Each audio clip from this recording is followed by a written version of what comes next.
Now, China is reportedly bracing for another nuclear test by North Korea, with a key military anniversary coming up next week in that country. Beijing has also warned North Korea to refrain from rhetoric that stokes regional tension. Kwon Jang-ho with the details.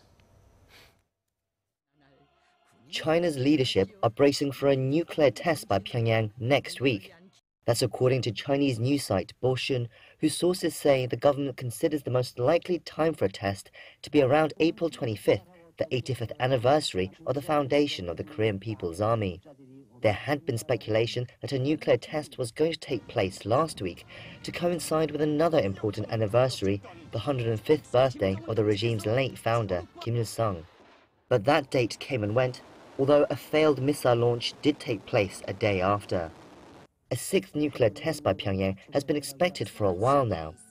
US-based monitoring group 38 North has been detecting increased activity around the Punggye-ri test site for the last month. But the latest satellite imagery shows a somewhat unusual sight: groups of workers playing volleyball.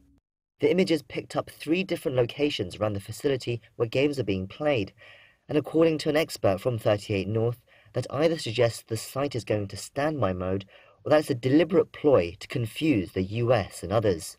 But despite this, the South Korean government reiterated that the world always needs to be ready. We believe that North Korea can carry out a nuclear test at any time.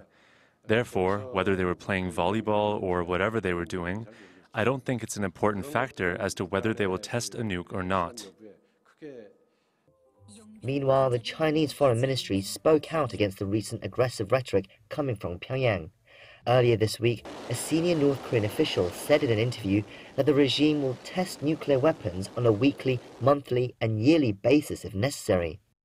Beijing urged all parties to tone down their provocative language and work towards de-escalating tensions. Kwon Jang-ho, Arirang News.